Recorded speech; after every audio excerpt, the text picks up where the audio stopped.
time management is not a strength, so I'm putting a timer on myself. It's one of my movements. Hi, man. Hi. Good morning. DJ McKay, I don't know if my name isn't up there, but it's an honor to be here with you all. Maybe I am going to, I don't know. All right, thank you. Look at that. There we go. It's getting better without a picture. So a little bit about me before I get going, maybe why Elliot thought to bring me here.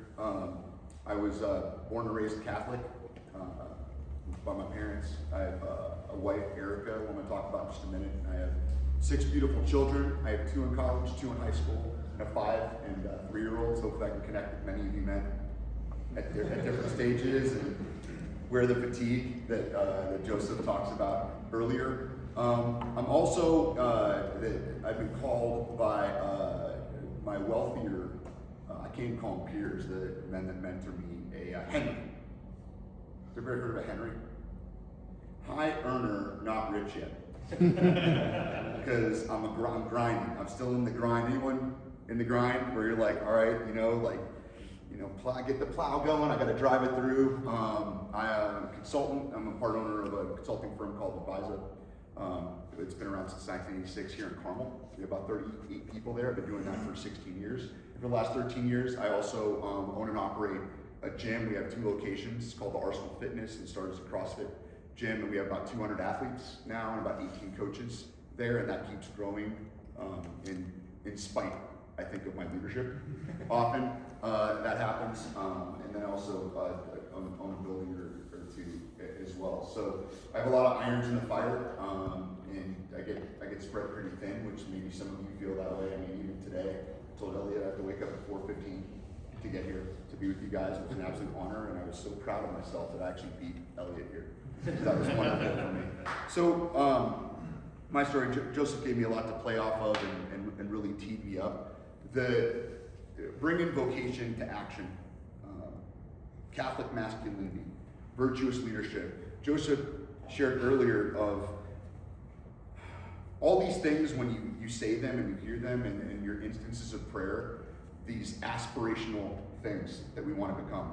Throughout my life, my story coming up, I grew up in Erie, Pennsylvania. My deadlift is huge because of how much snow I shoveled over and over. My dad was a great Catholic dad, and the fact that he's like, I don't need a snowplow, I have you. Get out there, and by the way, the snow shovel started, the plastic one, this big at the beginning of the season. It was about that big at the end of the season for how much we did that. So I don't miss the snow. But I came up, and there's I don't know, when you're growing up as a young man, Joseph talked about your children. I was once a child, as were all of you. You might be similar to your parents, you might be different than your parents, but there's this, who am I?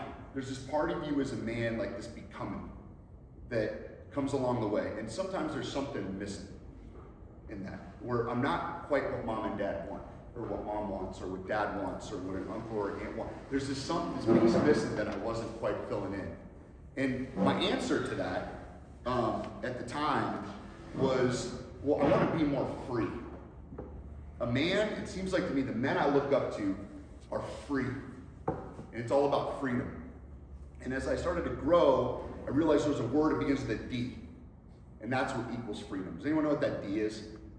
Discipline equals freedom. So I took that as my mantle to fill in the gaps that I had of I wasn't man enough, I wasn't tough enough, I wasn't popular enough, I wasn't getting sitting at the right tables, I wasn't getting on the sports teams. I didn't grow up here in Carmel, but my school, McDowell High School near Pennsylvania, was the massive school where it's the kids in the football team, there was 2 number 49s.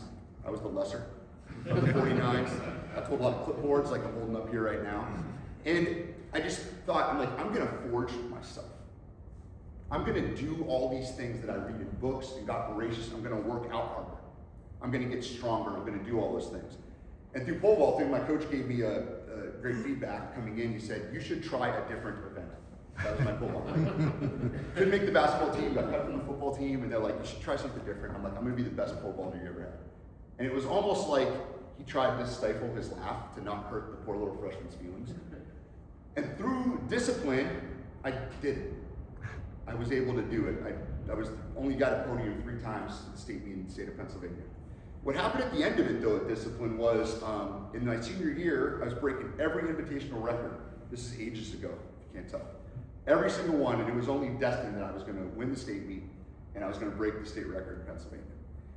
That was all right and good until I came in second again to a guy who never beat me before. So all my discipline equaling my freedom, how free do you think I felt in the center of that infield, Shippensburg, Pennsylvania? I poured everything in there as my identity. That's going to be my identity piece. This is the thing I'm going to carry. Didn't feel very free. But I wasn't done yet. I went to college, went to Ball State University. Sure. Any Ball Staters in here? A couple? All right. Yep. That always not quite the vigorous you get from other schools sometimes. But so I went to college. I was fortunate to get a scholarship there. Like worked in track, and I thought, you know what? Maybe like more discipline is going to be the answer. Maybe if I just get more, and I don't know if any of you men felt that way. If I could just get more dialed in, if I can just try harder, if I could just move harder, and God was there. I mean, I was Catholic the whole time. I went to Mass on Sundays. During the week, just like Joseph said, could you tell that I was Catholic? I hope so.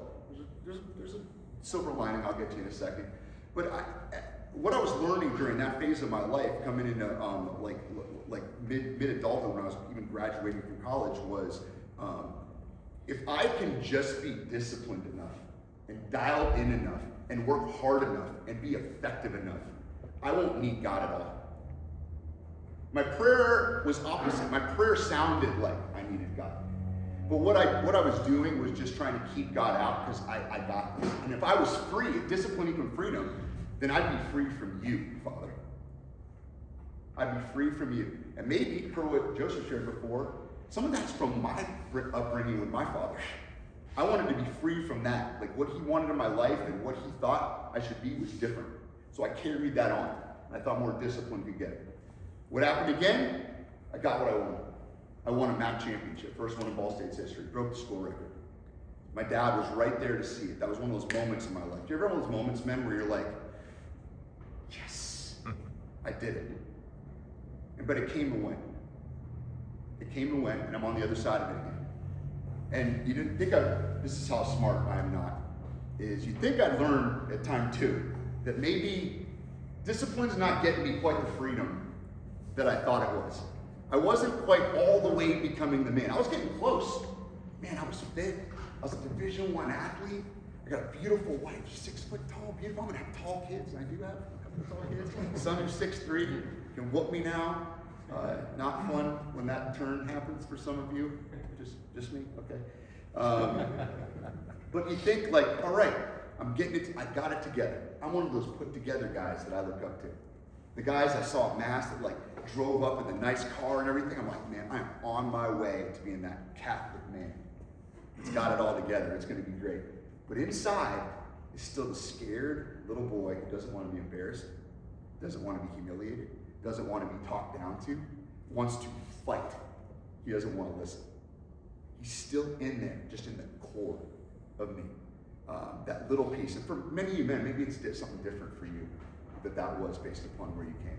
So I did what, I got a TCOM degree. I was working on a minor in acting for the camera, which made me perfect for selling things. So I thought you might see me on QVC selling things like, this is a wonderful pen, it's great. I would have been fine at that. So I got into business, and we don't have to go into the details of the different ways I did it, but started achieving success. For about 24 months, I never made less money the following month. So naturally, I thought, that's just gonna keep doing that like forever. Because I am only getting better, and God is obviously blessing all of my plans that I told God. God, these are my plans, here you go. Can you bless those for me, please? Thank you, appreciate it. All right, see you a little bit when I need you again. And go over here. And I kept making more and more money. Then I came to another pinnacle. After taking a company, growing at about at least 2, maybe even 3 times, the owners didn't quite tell us before they sold it how much I did. Maybe I added a multiple there, so just forgive me if I did that. I got rewarded. Yeah, thank you. Think about this. It's like, think about it like a turkey getting ready for Thanksgiving. every day for that turkey, what's it seem like? Get fed more? I'm getting treated nicer, it's great. What happens a couple of days before Thanksgiving? You're just dead. There's no. And I got invited into an office on a Tuesday. I actually invited myself. As you can tell from me, I'm a very much self-inviter. I'll be knocking on your door, grabbing you by the face mask. At the gym, it's easier for me to do because it's more on brand. Tougher to do in consulting and West Coast software companies. It's a little different over there. And I said, hey, I don't think you guys have my back over here anymore. I don't think you got it. And they just looked at each other. And my wife told me there's only a low percentage chance, you almost won an award, that they're going to let you go. And they told me, well, hey, we're going to wait till Friday, but my wife's at home with 3 kids, one almost out of diapers, and 8 months pregnant with our 4th on a Tuesday. And Golden Boy, remember Golden Boy here, all right? It's crushing it on all levels. Got it put together, making more money. I'm still fit. I got it all, right, guys? I have to walk in and tell my wife, who had a stress-induced stroke a month before, because I was working 14 to 16 hours a day, winning, kicking ass at life, that I no longer have even a job anymore when I walk in there. And I walked into my wife, and Joseph talked about the order and things, and I'm going to share more about that in just a second. I had stuff way upside down. It wasn't bad though, because it wasn't totally wrong, which was almost more insidious. I was close. So I had my moments of all right, I'm on the path. But in my guts, I didn't feel like the Catholic man, the Catholic father, the pastor of my household. And some of these are those moments that just put it right in front of my face. That said, this is who you really are. And I walked in, and I told my wife, she's gonna be mad, she's gonna yell at me. She's like, we already came down here for months, and we moved for this thing, and this is what happens. I told her, just put myself together and told her what happened. And she said, come here. Pregnant belly out to here. It's gonna be all right. We got you. It's gonna be fine. And that's where I just melted. That was the first time there was a pivot where I realized that maybe this discipline isn't quite equaling the freedom that I've been promised. Maybe that's the promise of the material world. Maybe that's the best it can give me. This material world, the capitalistic world, my physical body, maybe that's as far as it goes. It's not wrong, it's not bad. A lot of people try to make their life through it. Men in the military that I've worked with in my consulting firm, they've got all the way to that edge. But there's still something missing, and I can feel it. And I don't know, men, if you've felt that before. I seem to be doing it, but I just not quite there. But if you look at me, you're great. I look up to you. Many of you men here, how many people are watching you like Joseph had shared? It goes way outside of your family. The fact that you got up in the morning to come here, it might terrify you to know how much you're observed. If any of you are leaders in your company, multiply it. If any of you own a company, multiply it again. Ownership, leadership at any level is the most unfair job in the entire world. You're unfairly measured and it's completely unfair. But that's the way it goes. That's what it is to be a man, to be visible. And for years, me as a Catholic man, I kept the Catholic thing private. I kept it to the side. I wanted to keep it safe over here. It's mine. I want to push that on you guys. I want to push that out there to the point where I looked successful worldly. I had all the worldly things. And in that moment, they dropped. And I was able to open up to the fact that there's a different D that equals freedom. And that D is dependence. Dependence equals freedom. And dependence on what? And for me, it was dependence on God first. Was I really a godly man? Was I really seeking to have God in my life? Or was I trying to have God just bless my plans? Let me get it ordered. Wait, hold on, just sit tight. I'll get it together now. Just pray some holy water on that for me. All right? That's how I treated my faith, the church, and everything, because I got it. But at that moment, I realized he knows where I'm going. He knows where I'm going. He knows that all the downfalls, all the story. If I look back, God already knew all of that. And I'm sitting here trying to give him my plans. Little 35-year-old BJ, if I'm 46 now, every time I'm just coming to get my plans blessed. And it just wasn't working. So once I became dependent, what did I do? Joseph also talked about patterns and behavior.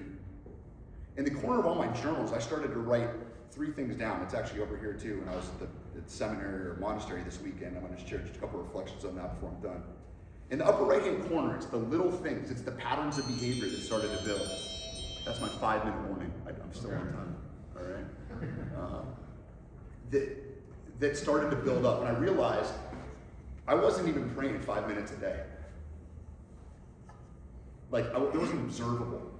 So I started praying the breviary. I've been doing that, like give myself a pat on the back for something since I was in college, but I was doing it on my own. I started bringing it downstairs so the kids would see me every morning, doing liturgy of the hours in the morning. And I'm like, all right, like I'm doing this, it's still my thing. I didn't invite him. I tried to invite him. I bought one for my son. It's still dusty on top of there. I'm like, take that to college. I will, Dad. And he drives away. It's still there. But I did that. I started writing in my journals like I was sharing before, God, Erica, family. God, Erica, family.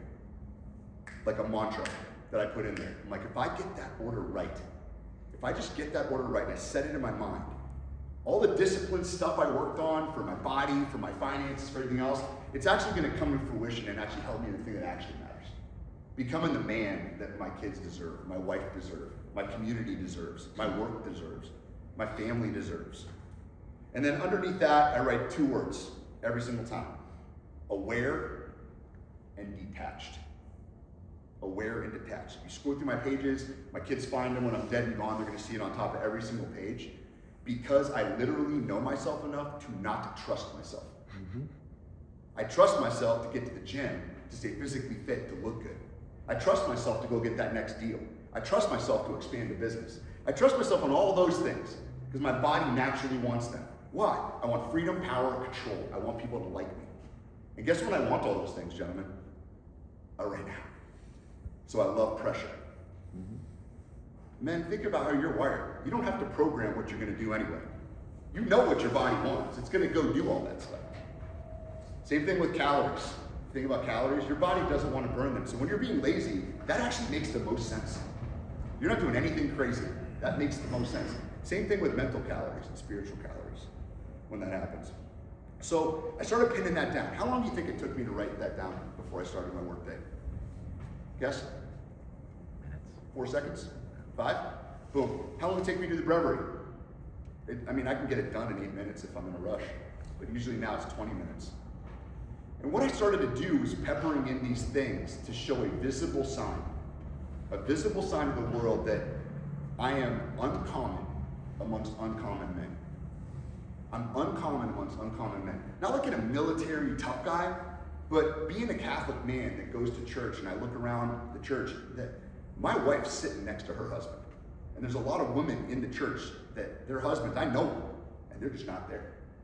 So even that was already uncommon, that I'm there every single time I'm leading. When you look at those guys, sometimes there's fewer than you'd hope. But I want to take it to the next level. Going to Mass on Sunday, keeping it on Sunday, as Joseph shared, wasn't enough. I wanted to bring it home. And a couple things this weekend kind of brought that to a head, and then I'll tie us together. A couple quotes. The first one, I wrote it in here. Oh yeah, I saw St. Paul talks about this, and these are Colossians. One second here. These are real gems. I'm not a theologian, Joseph, but these are good. A couple things that hit home for me when I was praying at the Abbey of Gethsemane this weekend. One is St. Paul in 1 Timothy 6:8 shared, if we have food and clothing, we shall be content with that. That's a Catholic man. That put me in this humility moment where I'm almost embarrassed about how much I sacrifice for my family, to be content so that I can be worthy. And the people that I looked up to in the faith, that walked before us, if we have food and clothing, we'll just be content with that. We can just do all the work we need. I'm like, you are so weak, dude. You are so pathetic even, that you need all of this stuff to fill in the gaps. And then I was in the Abbey of Gethsemane there, and I'm sitting in this library, and it was a silent retreat, which if you can't tell with me, that was a little tough. Burned some calories doing that. And I saw these sermons of St. Bernard of Clairvaux up on this rack, and it was dusty, and I was just sitting around, and I'm like, I was reading my books, and I bring 5 books because I'm terrified of boredom. I don't know if anyone else feels like on an airplane, you're bringing like everything from your home because it's like just a case.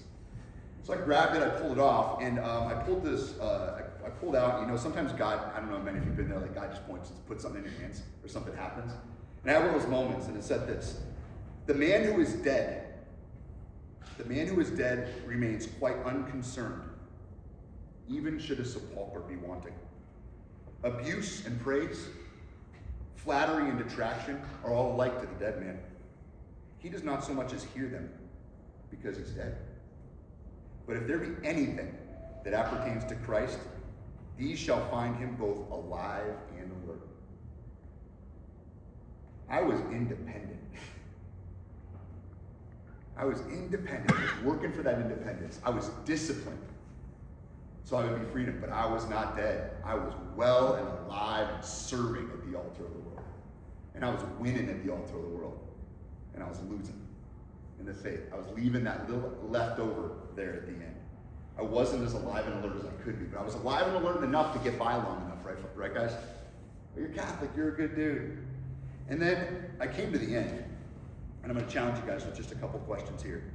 And Joseph Ratzinger, Pope Benedict XVI, said this, and this is where it kind of ended, and where you find me now in my journey, which is, a man sees only as much as he loves. A man sees only as much as he loves. Without a certain measure of love, one finds nothing. Without a certain measure of love, one finds nothing. So, how much love did I have with all that I was seeking? Not a whole lot, because what did I find that actually mattered?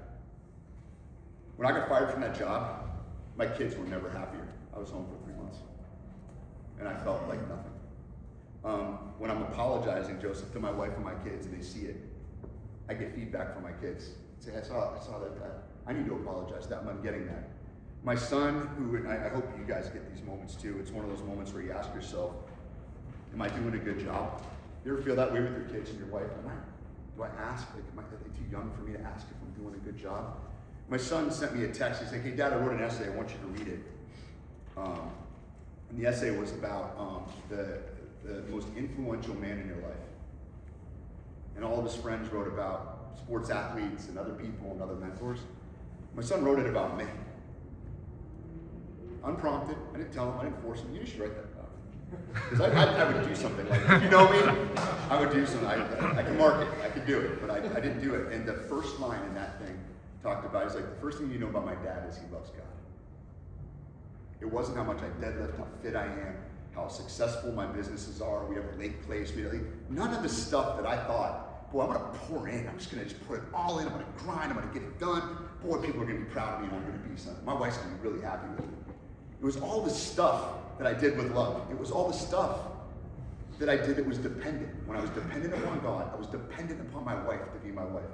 I was dependent upon my work colleagues. I was dependent upon my kids to be my kids. It was the things where I was put out, where I was weak, where I needed help, where I needed to lean into people, that ended up being the things that actually mattered most along the way. So, 2 things I'll leave you with here. The next time each of you, whenever it is, you feel insecure as a man, you feel lost, you feel weak, tired, you feel needy, you feel even dependent, I'm going to ask one of these 2 questions, and maybe we'll prompt these a little later. Number 1 is, how can I use this circumstance to die to the world, to be grateful for it, and to learn to love? How can I use this circumstance to die to the world, to be grateful for it, and to learn to love? The second is this one, if it hits you more.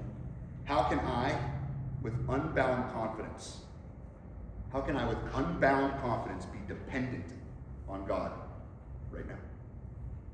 So, gentlemen, discipline doesn't equal freedom. It does for the world. Dependence equals freedom. Thanks.